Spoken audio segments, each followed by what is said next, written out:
Power है उनमें।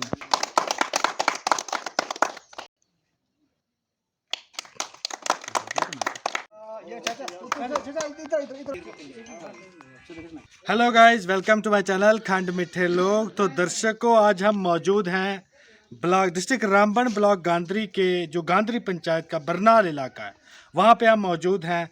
पिछले दिनों यानी कि लोकसभा चुनाव के दौरान आपने एक तगड़ा हड़कंप वाली न्यूज़ सुनी होगी, जिसमें ये जो यहाँ के बरनाल के निवासी हैं, बरनाल के लोग हैं, कुछ लोग हैं, उन्होंने जो है भाजपा को ज्वाइन किया था। तो आज जो है उनकी घर वापसी हुई है इस झंडे के नीचे, नेशनल कॉन्फ्रेंस के झंडे के नीचे। इनसे जानेंगे आखिर ये आना जाना क्या सिस्टम है और कब तक रहेगा।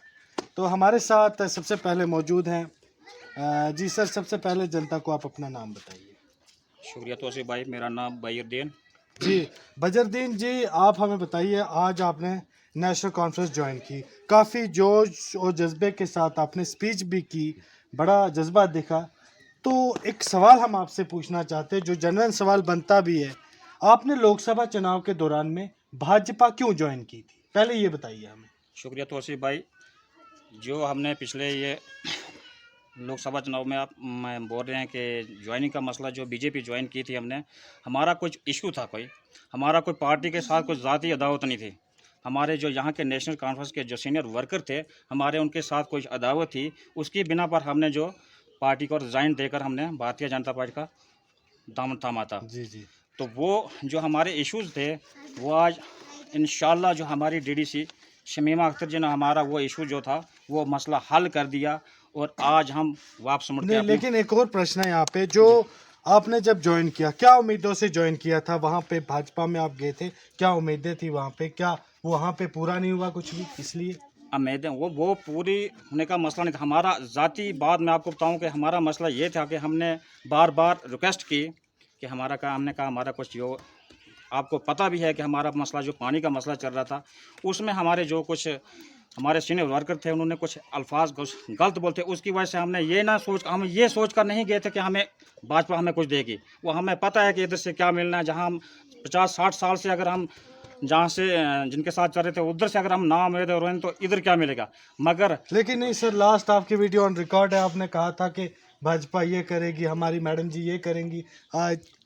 मगर अगर एक बात है, ठीक है, हम मानते हैं इस बात को, हम एक्सेप्ट करते हैं आपकी बात ये कि मैंने बोला था, और उसमें शर्त यह है कि अगर वक्ती तौर पर हमारी डीडीसी शमीमा अख्तर जी, उन्होंने वक्त संभाल लिया, उन्होंने मौका संभाल लिया, उन्होंने उतना मौका ही नहीं दिया कि उन्होंने आगे होगा एडवांस होकर उन्होंने हमारा काम, अगर हमारा जो इश्यूज़ था उसको हल कर दिया, तो हमें कौन सी ज़रूरत है। हमें अगर जब हमारा देखो अपना घर उस वक्त ही छोड़ता है आदमी जब मजबूर हो गए, अगर हमें संभाल लिया, अगर हमारी डीडीसी शमीमा अख्तर जी ने, उन्होंने हमारे जो मसले मसाइल हल हो गए, तो हम वापस आ गए।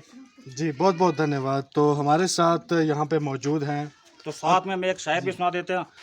आए थे हम सैर करने, सैर गुलशन कर चले, संभाल माली बाग अपना, हम तो अपने घर चले। यानी कि भाजपा को अब जो है ये अपने घर वापस आ गई है।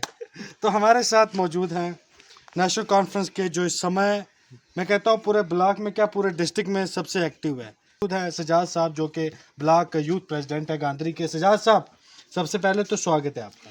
बहुत बहुत शुक्रिया खंड मिठे, आपका बहुत बहुत शुक्रिया, क्योंकि एक हमारी आवाज़ आपके ज़रिए जो है काफ़ी आगे तक जाती है। मैं एक शेर के साथ आगाज़ करूँगा। फानूस बनकर जिसकी हिफाजत हवा करे, वो शम्मा क्या बुझे जिसे रोशन खुदा करे। इस समय मौजूद हैं नेशनल कॉन्फ्रेंस के block vice president mister Shabbir ji. तो शब्बीर जी से भी हम आज बात करेंगे। काफ़ी इनका जो है, मैं बात बता दूं कि काफ़ी साइलेंट योगदान रहता है इनका पार्टी को आगे लेने में, या कोई भी और मुद्दे हों, कोई भी इश्यूज गांधरी ब्लॉक के हो या कहीं भी पार्टी। शब्बीर साहब, सबसे पहले तो आपका स्वागत है। Thank you sir. जी शब्बीर साहब, आपसे प्रश्न ये पूछेंगे और कहना भी चाहेंगे, कुछ कहना भी चाहेंगे, जनता का पैगाम है, ज़रूरी आप तक पहुँचाना है कि ब्लॉक गांधरी को हमेशा से एक चीज़ से इग्नोर किया जाता है। लोगों की, मैं सीधा कह दूं, लोगों की यहाँ पे डिमांड है कि बड़े नेता यहाँ पर कैंपेन के लिए या ऐसे क्यों नहीं आते हैं। जब राहुल गांधी जी संगलदान पहुँच सकते हैं, चलो राहुल गांधी के बराबर तो अभी ये संगलदान के बराबर यहाँ तो नहीं है, कम से कम उमर अब्दुल्ला जी, फारूक अब्दुल्ला जी यहाँ पे कब आएंगे, जनता जानना चाहती है। तोसीफ भाई, ये एक ब्लॉक गांधरी का आपको रिकॉर्ड भी मालूम है कि ब्लॉक गांधरी का लोग नेशनल कॉन्फ्रेंस से ताल्लुक़ रखते हैं। यहाँ पे डॉक्टर फारूक साहब का आने वाले दिनों में प्रोग्राम हो सकता है, उमर साहब का हो सकता है, और पूरे ब्लॉक गांधरी में एक एक बच्चे का वोट जो है नेशनल कॉन्फ्रेंस को होता है। यहाँ के लोगों को पूरा अपना एतमाद है कि हमारा जो वोट है वो नेशनल कॉन्फ्रेंस के लिए कास्ट हो रहा है, और आने वाले टाइम में नेशनल कॉन्फ्रेंस ही इस ग्राउंड में आएगी और हमारा ही कैंडिडेट यहाँ से जीत के जाएगा। जी, ये आपको यकीन है कि कैंडिडेट आपका ही जीतेगा? वैसे बाकी पार्टी वाले भी यही कहते हैं। तो लेकिन अभी आपसे एक और प्रश्न हम यहाँ पे जानना चाहेंगे कि अभी तक जो है आपने कितने यूथ को, कितने लोगों को यहाँ से जो है इकट्ठा किया हुआ है ब्लॉक गांधरी से, जो कि नेशनल कॉन्फ्रेंस की ओर आपने करवाया? एक्चुअल में तोसी भाई, यहाँ पे जब हमारे एमपी का इलेक्शन हुआ तो यहाँ पार्टी में कुछ कंट्रोवर्सी पैदा हुई, जिसकी वजह से हमारा एक बरनाल वार्ड एक मेजॉरिटी लेवल नेशनल कॉन्फ्रेंस को यहाँ से मैं बोलूँगा कि 95% यहाँ के लोग वोट कास्ट करते हैं और हमदर्दी से नेशनल कॉन्फ्रेंस को वोट कास्ट करते हैं। आप पीछे का रिकॉर्ड चेक करें, यहाँ से हमारी बीडीसी बनी, यहाँ से हमारी डीडीसी बनी और मेजॉरिटी लेवल वोट बढ़ा, भले ही पूरी ब्लॉक से वोट बढ़ा। और खास करके जो बरनाल वार्ड है ये एक नेशनल कॉन्फ्रेंस का गढ़ है, और मैं पूरी ब्लॉक गांधरी की बात करूंगा, ये नेशनल कॉन्फ्रेंस का गढ़ है। यहाँ पे पिछले दिनों में बीजेपी के कुछ लोग आए और इन लोगों को बेवकूफ बनाया, हम आपको पानी देंगे, हम आपको रोड देंगे। मैं उस डीडीसी रुणिका को बोलना चाहता हूं कि जिन लोगों ने डीडीसी रुणिका ने आके इन लोगों को ज्वाइन करवाया था कि मैं रोड दे दूंगा, आज कहां है डीडीसी रुणिका?